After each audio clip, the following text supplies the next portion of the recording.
Olá, meus irmãos, a paz do Senhor Jesus, você que é o nosso ouvinte, que está nos acompanhando.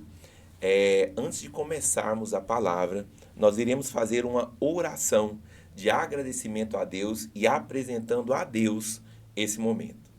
Senhor Jesus, nós queremos nesta manhã agradecer o Senhor por podermos mais uma vez aprender da Sua palavra. Que nessa manhã o Senhor visite todos que estão nos acompanhando e que, independente que seja agora ou depois, quem estiver ouvindo essa mensagem, que o Teu Espírito Santo, pela Tua infinita misericórdia, envolva de glória e os abençoe em nome de Jesus. Hoje nós iremos para a 9ª lição e nós iremos aprender sobre o 8º mandamento. O título, o tema da nossa lição é Furto, pecado que rompe o convívio social. Nós temos como base Êxodo 20, versículo 15, que Deus nos dá uma ordem, não furte. É um mandamento diretivo. Ele está dando uma imposição, não furte. Antes de começarmos dentro desse mandamento, eu quero falar um pouco sobre por que Deus deixou os mandamentos. Deus tira o povo do Egito e traz para o plano dele. Porém, Deus deixa os mandamentos para orientar. Ele deixou exclusivamente o objetivo de orientar. Como seguir? Qual seguir? O que fazer? Como servir a Deus nesse tempo? Então, Deus deu o mandamento para orientar a humanidade no caminho do bem, promovendo a harmonia entre as pessoas e a comunhão com Ele. Porque se nós seguirmos os mandamentos, além de ter plena comunhão com Deus, nós temos comunhão com o nosso próximo. Os 10 mandamentos são uma expressão do amor de Deus e um guia moral para viver uma vida justa e plena.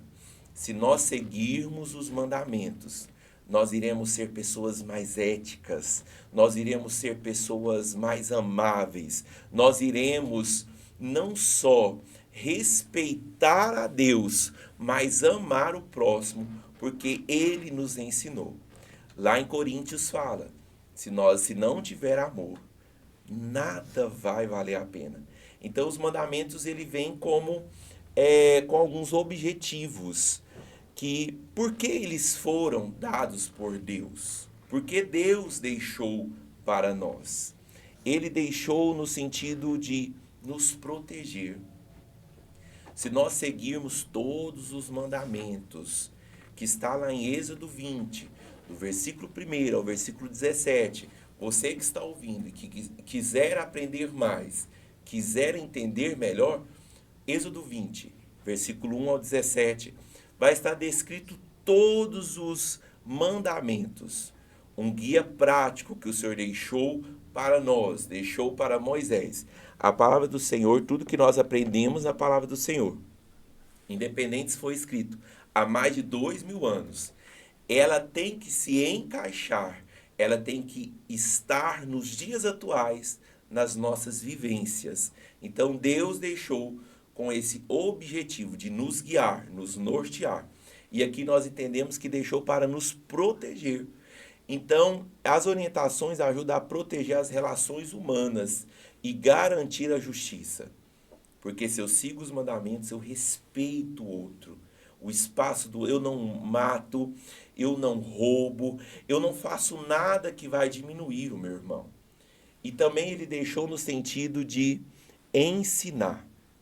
Revela o caráter de Deus, mostrando o desejo de Deus na nossa vida ética. É dedicada ao bem, ele nos ensina a ser melhor. Nós instintivamente somos difíceis. Nós temos uma natureza pecaminosa. Nós sem Deus, nós somos animais totalmente, digamos que irracionais. Mas com Deus, nós começamos a nos modelar conforme a vontade de Deus. O que Deus tem para nós? É uma vida de ruína ou uma vida de glória? Então, os mandamentos, nos protegem, os mandamentos nos ensinam e os mandamentos também, ele nos conecta. Se eu amo a Deus sobre todas as coisas, se eu estou respeitando a Deus, se eu não crio imagens, se eu respeito o próximo, se eu respeito as coisas dos próximos, se eu respeito a vida do próximo, eu estou conectado a Deus. Mostrar o caminho. Eles foram dados, os mandamentos, para mostrar o nosso caminho. Qual caminho nós devemos seguir? Qual o norte que nós devemos ter? Em Deus, nós temos. Em Deus, nós saberemos como ter uma vida mais próxima dele. Eu trouxe o significado da palavra furto de acordo com com o nosso jurídico. Porém, toda vez que nós estivermos falando da palavra furto, à luz da palavra, nós estamos também diferenciando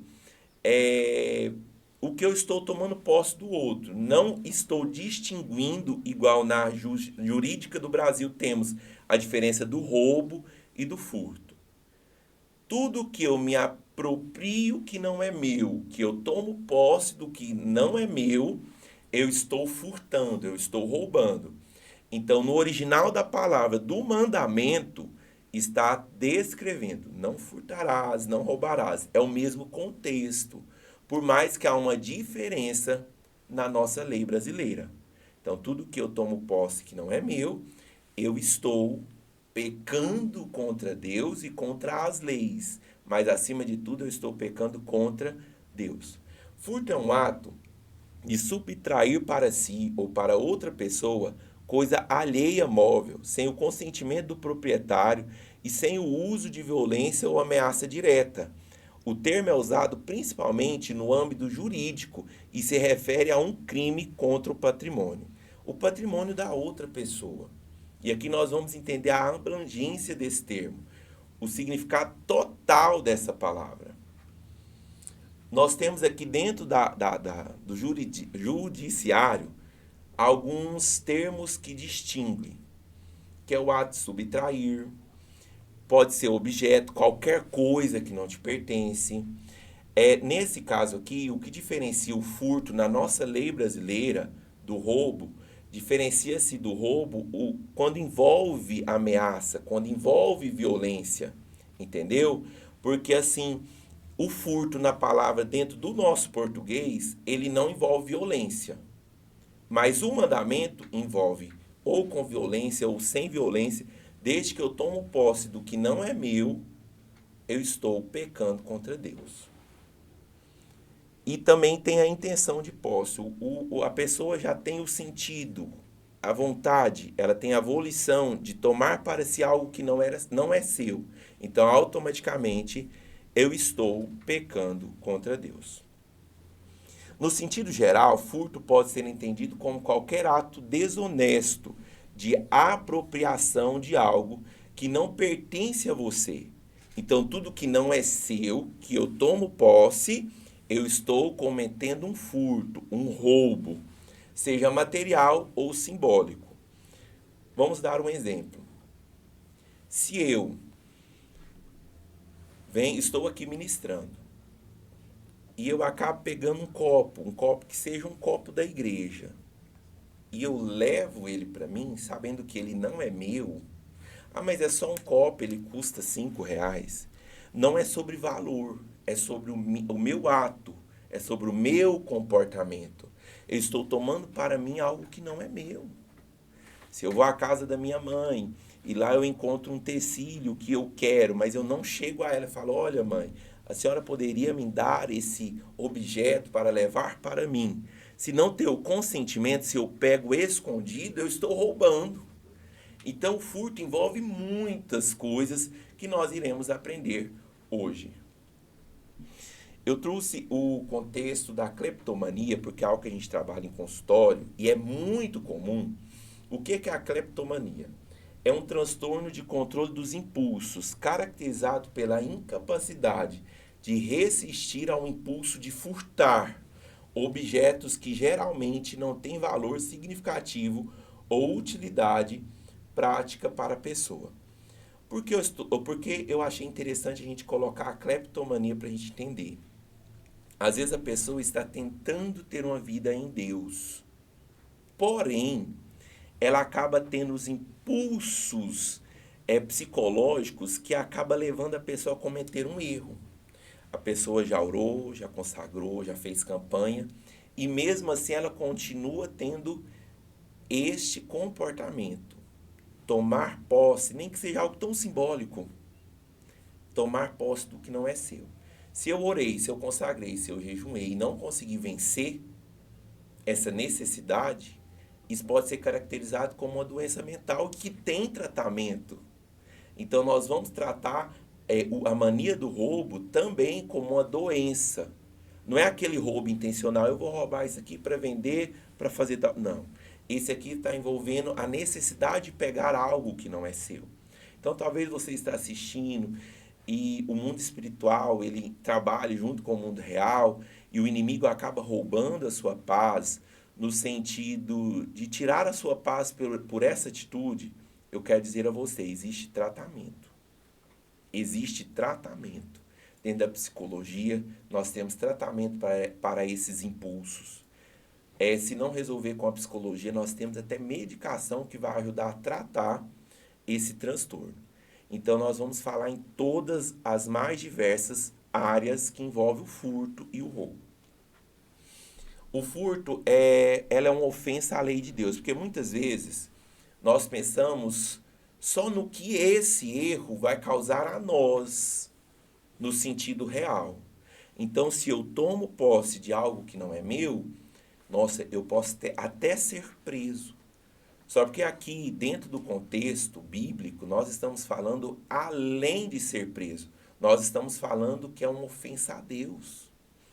A maioria dos mandamentos, na nossa lei terrena, jurídica, você pode ser penalizado juridicamente, mas quase todas elas traz penas como matar o próximo.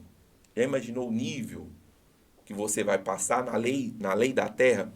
Mas nós estamos falando aqui principalmente no contexto do céu. Por que nós devemos seguir os mandamentos? Para ter acesso à terra prometida. Então, esse tempo que você está assistindo para aprender um mandamento, talvez o Senhor está te dando mais uma oportunidade de ganhar o céu. Então, é muito importante entender que o mandamento divino, esse 8º mandamento, ele é claro e direto. Ele demonstra o desejo de Deus por uma sociedade baseada em justiça e respeito mútuo. Vocês já pararam para pensar que hoje, talvez você não está em casa. Você sai de casa e deixa a casa aberta? Você sai de casa e não tem cuidado? Você compra um carro e quando você vai fazer o seguro do seu carro, lógico que a gente faz por conta de bater o carro, por conta de outras perdas, mas principalmente é o medo de ser roubado. Nós vivemos uma sociedade adoecida por medo, medo de tudo. Por quê? Eu não tenho liberdade de possuir um bem, porque eu tenho medo de alguém entrar na minha casa. Quando você vai escolher o setor para você morar, você vai saber se nesse lugar tem muito ladrão, se é perigoso, se tem muito roubo. Então esse 8º mandamento, ele passa pelo nosso dia várias vezes. Quando você vai contratar uma pessoa para cuidar da sua casa, você vai olhar se não tem algo de valor. E você vai acabar retirando e guardando com medo de ser roubado, com medo de ser furtado. Então não é apenas um mandamento tão diretivo, não furte. É um mandamento que traz muitos envolvimentos emocionais, patrimoniais no nosso dia a dia. Então, ele é um mandamento, o furto, ele ofende a Deus. Quando eu ofendo o meu próximo, automaticamente eu estou ofendendo a Deus. Deus é dono de tudo. Deus, ele é dono do universo. Ele é dono de tudo. Ele é dono da sua vida, ele é dono dos seus pertences. Ele é dono de toda a dimensão. Então, ao furtar, nós não estamos apenas desrespeitando o próximo, mas também desonrando a Deus que nos supre em todas as nossas necessidades. No Salmo 24, versículo 1 diz: Do Senhor é a terra e tudo que nela existe. Então, quando você acaba fazendo um furto, roubando algo, pegando algo que não é seu, que talvez o seu próximo não esteja vendo, você está ferindo o princípio bíblico, o princípio de Deus.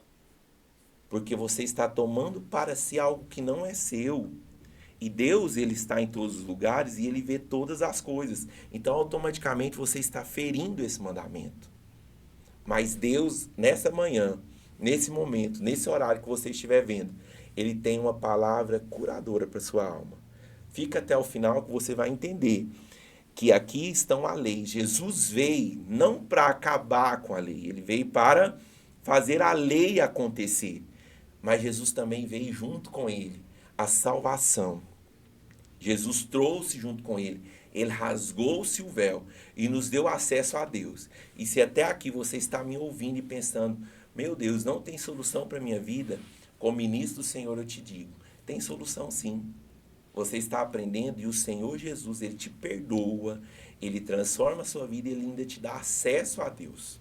Então, o furto ele é uma ofensa contra a lei, não só da terra, mas a lei de Deus. A abrangência do furto. Ele pode se manifestar de diversas formas. Olha que interessante. O roubo direto, quando eu roubo um dinheiro, um objeto, quando eu tomo do outro qualquer coisa que não pertence a mim.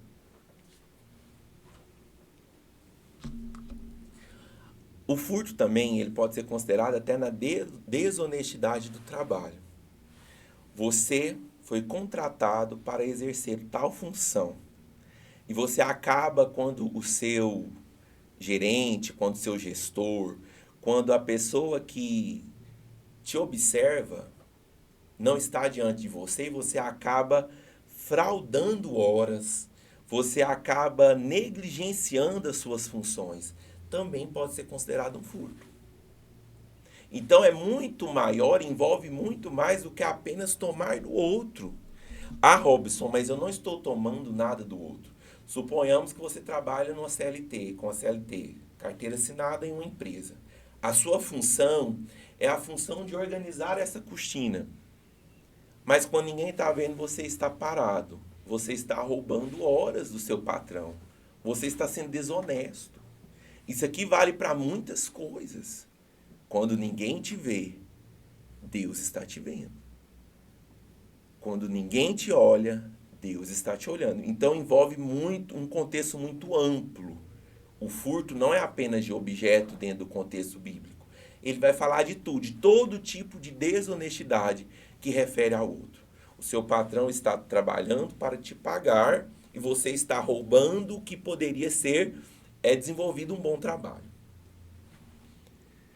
Negligenciar compromissos financeiros ou não pagar dívidas. Eu estou roubando do outro quando eu faço um compromisso de pagar as nossas contas e eu acabo não pagando. Eu acabo sendo desonesto. Não, eu não vou te pagar.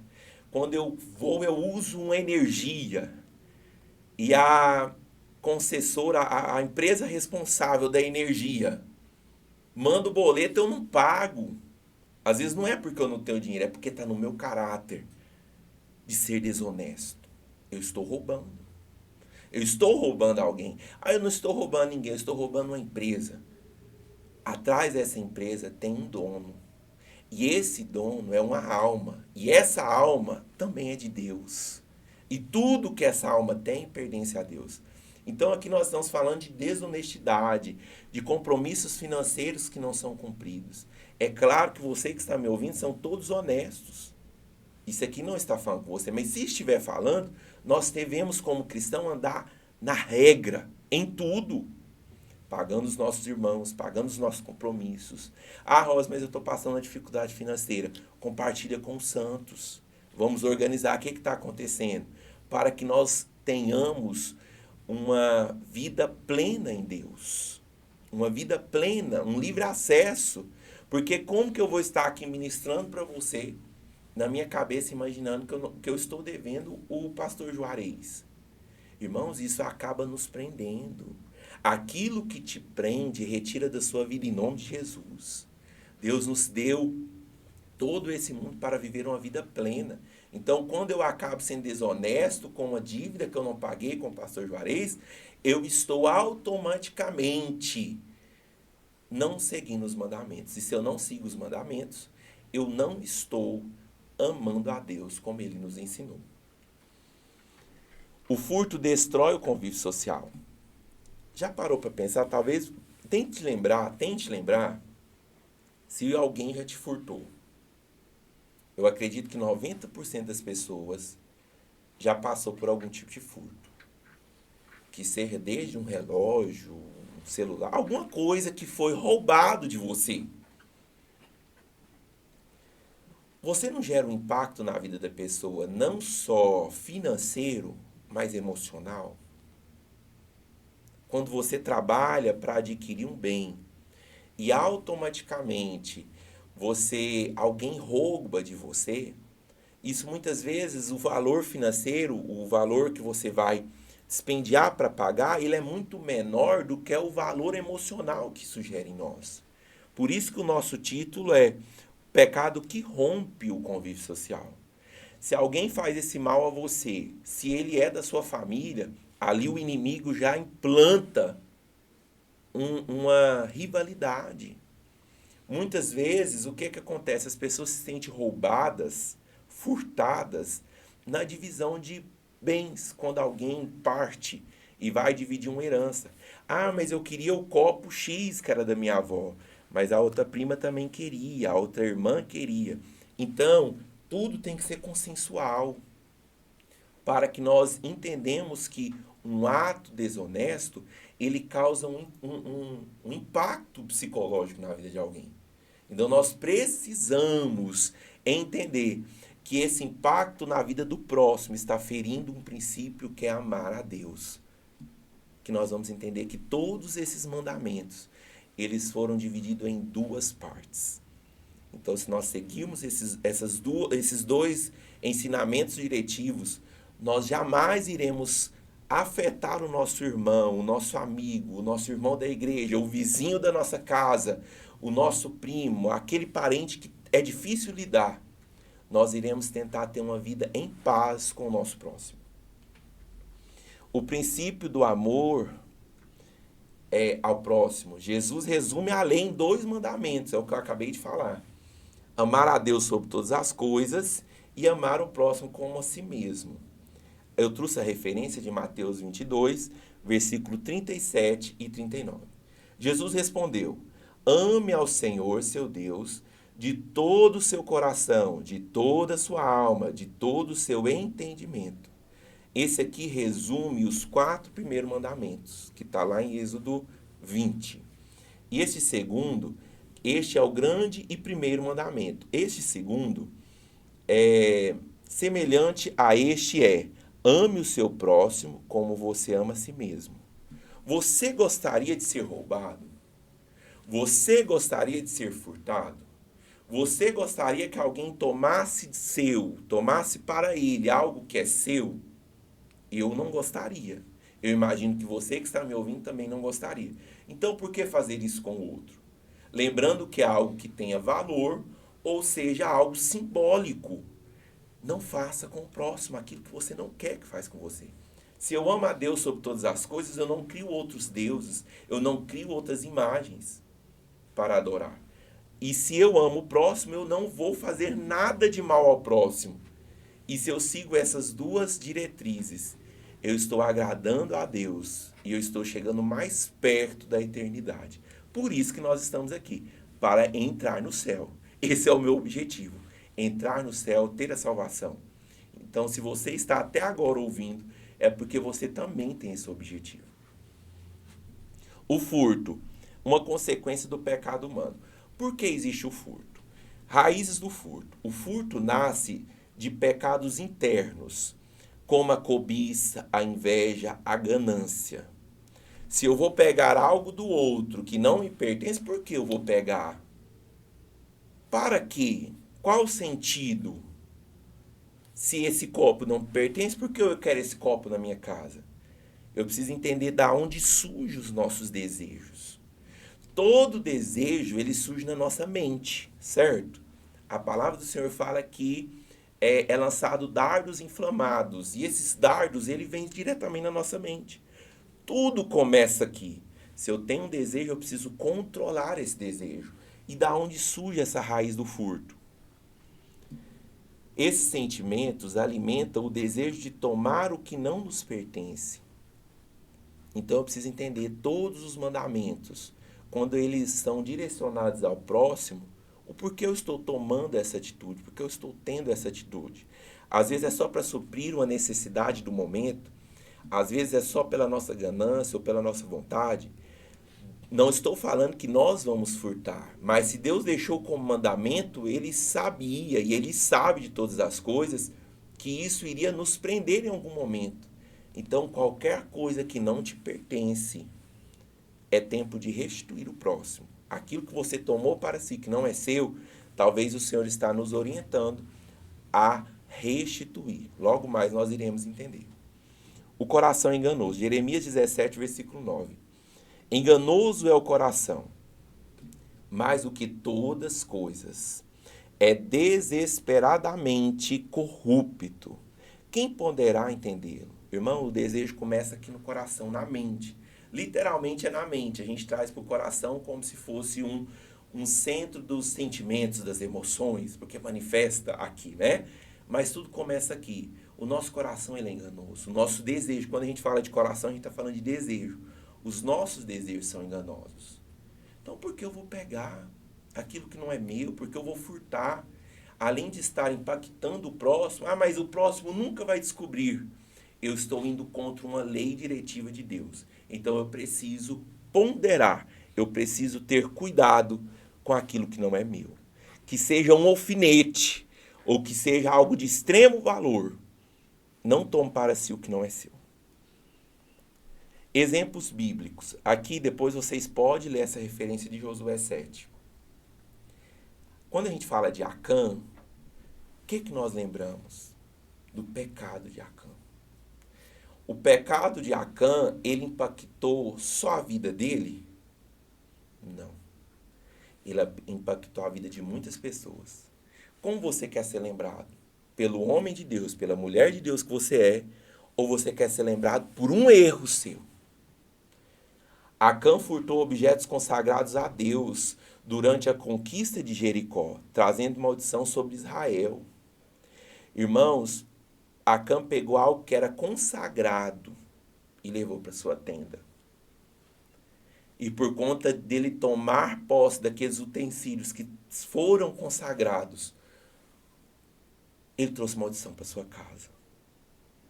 Então, quando eu pego algo que não é meu, ainda mais pegar de Deus, que seja a vasilha da cozinha da igreja, que seja o carpete emprestado para o aniversário do meu filho e não devolvo, que seja qualquer coisa, não só do próximo, mas da casa de Deus, eu estou trazendo uma maldição para mim.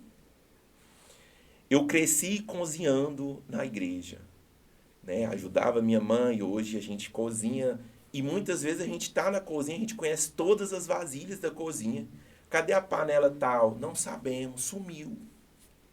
Foi emprestado e alguém me devolveu. Eu estou usando um exemplo que eu convivo, pastor Juarez. Talvez vocês que trabalham em muitas áreas tenham outras experiências. Quando eu pego uma enxada da igreja para capinar o meu quintal, emprestado e não devolvo. Irmãos, tem noção? Leia essa referência, Josué 7. O que o pecado de Acã trouxe? Se ele não tivesse tomado posse, mas era só umas pratas, alguns quilos. Ele trouxe uma maldição para o seu povo. Então, cuidado, o seu pecado ele não impacta só você, ele não tem um impacto só na sua vida, só na sua família, ele tem um impacto na sociedade. O mundo maldoso, o mundo pecaminoso está de olho em nós para olhar se há em nós um verdadeiro cristão. Então, nós estamos sendo observados. Desde aquela hora que você passa no caixa do mercado e a moça não cobra o valor, e você volta e fala para ela, você cobrou errado. Essa semana fui uma ferragista, semana passada, se eu não me engano. Eu fui na ferragista, passei o cartão, paguei o material e a moça tinha cobrado quase R$ 400 a menos do que eu deveria pagar. Quando eu voltei e disse, você passou errado. Não, não passei não, é o valor certo. Eu falei, passou. Multiplica de novo a metragem dos fios. Falou, nossa, Robson, obrigado. Ainda bem que você é um homem de Deus. Os nossos comportamentos manifestam o caráter de Deus. Eu poderia ter ido embora. Mas se eu não tenho o Espírito Santo, quem me confronta?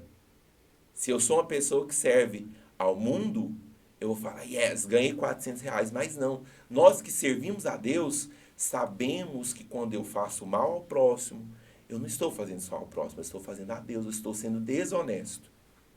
Então, o nosso pecado ele não tem um impacto só na nossa vida. Ele tem impacto na nossa casa, na nossa sociedade. Por isso que nós devemos ser vigilantes. As consequências do furto na relação com Deus. A separação espiritual. Quando nós estamos errados, quando nós estamos em pecados, nós temos vergonha até de orar. Quando nós cometemos algo conscientemente, e muitas vezes nós cometemos um pecado e naquele momento você está tranquilo, mas depois vem o Espírito Santo e ele te confronta. Nessa época aqui, o Espírito Santo ainda não estava reinando lá em Moisés. Jesus ainda não havia vindo. Mas Deus estava deixando a lei e a separação de Deus com o povo. Quando Moisés está lá 40 dias, Deus está passando os mandamentos. Quando Moisés volta, já tinha levantado um bezerro de ouro. E ele desce muito nervoso e Deus furioso. Mas Moisés conversa com Deus e Deus acalma o coração e não pune aquele povo. Então, os nossos pecados, ele separa nós da comunhão com os céus. E talvez o Espírito Santo está trazendo algum pecado à sua mente. Essa manhã o Senhor quer curar a sua alma. Jesus está nos céus e enviou o Espírito Santo para nos dar livre acesso ao céu. Então, a nossa separação espiritual, o nosso pecado faz uma separação com Deus. Vergonha de vir à igreja. Quando alguém pede uma oração, vergonha de orar. Às vezes o seu comportamento no seu trabalho ele é tão asqueroso, ruim, negativo, que você tem vergonha de falar que é de Deus. Porque é esse o objetivo do inimigo, nos separar de Deus. O nosso pecado, ele traz separação. Olha o que diz Isaías 59, versículo 2. Mas as iniquidades de vocês fazem separação entre vocês e o seu Deus. E os pecados que vocês cometem o levam a esconder o seu rosto de vocês, para não ouvir os seus pedidos. Os nossos pecados impedem que Deus nos ouça. Então, nessa manhã, nesse momento, vamos confessar a Deus, vamos começar a meditar, que até o final dessa palavra, vamos confessar e sair daqui vivendo um novo tempo. Deus ele está pronto para nos ouvir. Deus está pronto para nos abençoar. E muitas vezes nós temos vergonha de pedir por conta do nosso comportamento e da nossa separação, porque nós cometemos um erro e nós nos afastamos de Deus. Se eu cometo um erro contra o Luiz Paulo, que está aqui, eu vou ter vergonha de chegar nele, de dar um abraço nele, de falar a paz do Senhor. E assim também é a nossa relação com o espiritual. Às vezes, quando nós estamos em pecado, nós temos vergonha de olhar para Deus. Mas Jesus veio e ele nos dá vida e vida com abundância. Jesus veio, ele derramou o seu sangue na cruz pelos meus e pelos seus pecados. Ele nos dá livre acesso. Então, o nosso pecado ele causa separação espiritual. Quando nós furtamos, nós estamos quebrando a confiança divina. Filipenses 4,19 declara: E o meu Deus, segundo a sua riqueza em glória, há de suprir em Cristo Jesus tudo aquilo que você precisa. Por que roubar na divisão da herança? Por que querer pegar mais para você? Por que tomar lá no seu trabalho um objeto que não te pertence e levar para sua casa? Se Deus ele supre tudo que você precisa, só falta você pedir. Eu não estou falando sobre a prosperidade. Evangelho da prosperidade, não. A palavra do Senhor fala que tudo que pedirmos, o Senhor vai nos dar. Então, se surge o desejo de tomar para si, vamos usar o exemplo do copo de novo. Ah, eu não tenho esse copo, eu quero levar esse copo para mim, ele não me pertence. Antes de levar, vamos falar para Deus? Senhor, me dá um copo como esse. Eu preciso desse copo. Deus, ele nos escuta. Ele atende os nossos pedidos. Me trouxe à memória agora uma época que eu ministrava fora, toda semana tinha uma agenda e uma fase financeira terrível. Eu acordei de manhã, eu ajoelhei no sofá da minha casa. E eu falei, Jesus, eu não estou tendo nem um sapato para me ministrar, para me sair. O senhor sabe que eu calço 44, é difícil até de encontrar na loja. Agora não está tão difícil mais. Mas há uns 6, 7 anos atrás era difícil encontrar esse número. Eu ajoelhei e falei, o senhor sabe que eu preciso de um sapato, Senhor. Eu acho que um dia anterior eu tinha ido cantar em uma igreja e lembro que o sapato estava muito ruim. Eu desci na avenida, parei em uma loja de um amigo meu, a vizinha. Me chamou, Robson, faz favor, que eu nem conhecia, mas ela viu eu crescer. Vê esse sapato, a minha irmã mandou da Inglaterra para mim, ele tá novinho. E de madrugada eu orei e falei, para quem que eu dou esse sapato, Jesus? Aí eu senti de entregar esse sapato. E tem esse outro que foi usado umas 2 vezes também, mas eu acho que vai servir em você. Você é grandão, qual que é seu número? É 44? Eu orei de manhã. O Senhor supriu no mesmo dia, vocês que estão aqui no estúdio. Então nós devemos aprender a pedir. Muitas vezes nós não recebemos porque não pedimos. Esquema no meu coração. Irmãos, pensa a minha alegria. Um sapato lindo. Usei até acabar de novo. 44. Naquele tempo de escassez, eu busquei no Senhor e Ele supriu a minha necessidade. No mesmo dia. Deus já sabia que eu ia pedir de manhã, porque eu já tinha falado com ela de madrugada. E eu falei e o Senhor me honrou no mesmo dia. E Ele me levou naquele lugar, naquele posicionamento, a parar no meu amigo, para ele me presentear. Então nós devemos, olha aqui, o meu Deus, segundo a sua riqueza, Deus é dono de tudo, em glória, há de suprir em Cristo Jesus tudo aquilo que vocês precisam. Aquilo que você precisa, você não precisa tomar posse, você não precisa brigar no trabalho, você não precisa fazer nada para alcançar. Quem vai te dar é o Criador dos céus e da terra. Meu coração se alegra em falar isso aqui. Em Deus somos perdoados.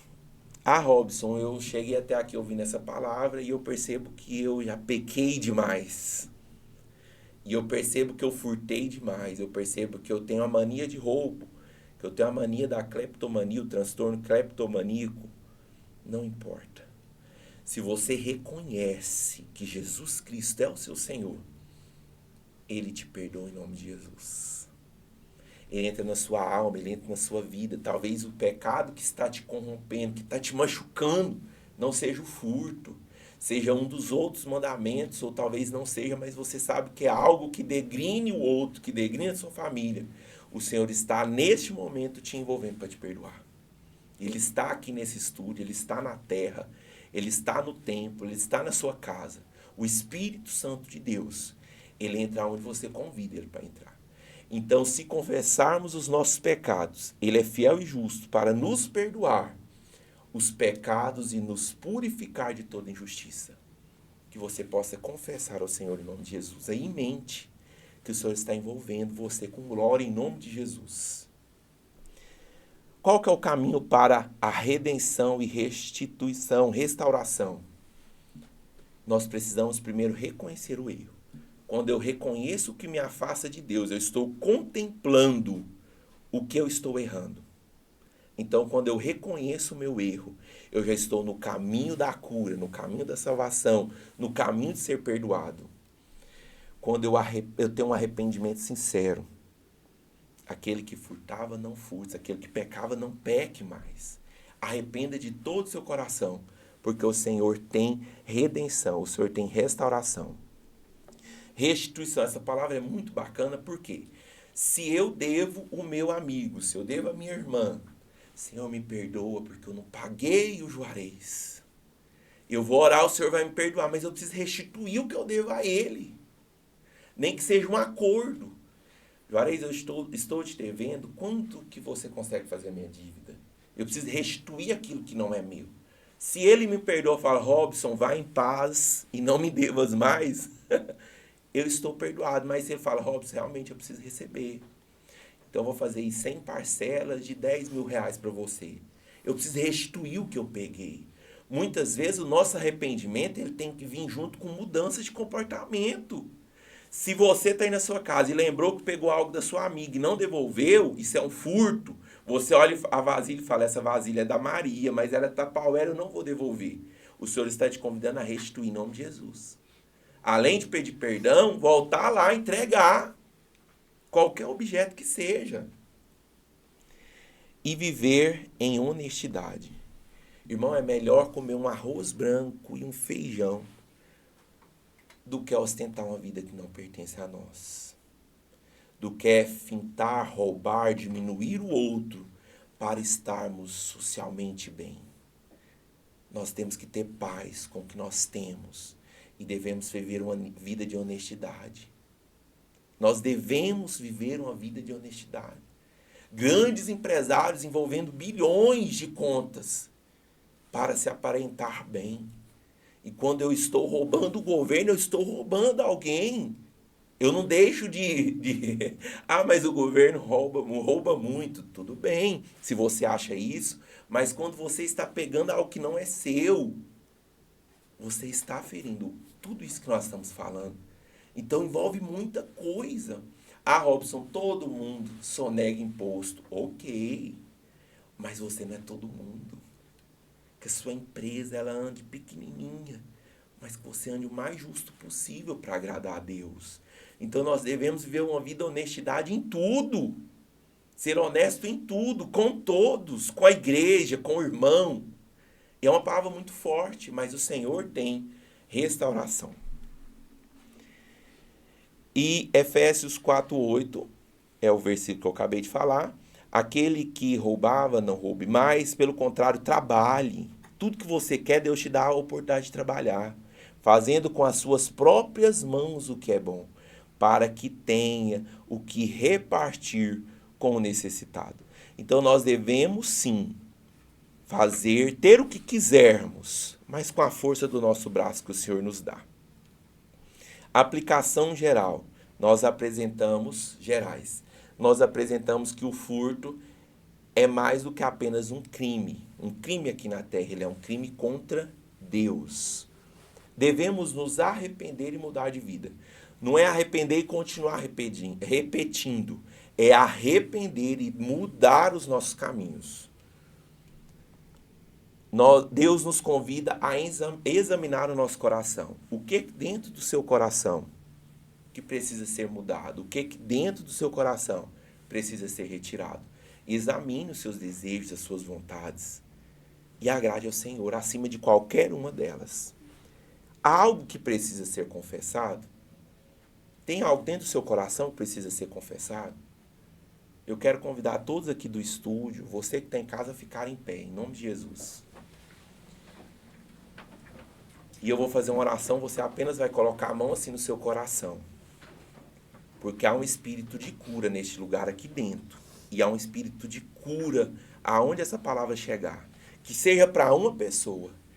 Deus está envolvendo você em nome de Jesus quando você ouvir essa mensagem.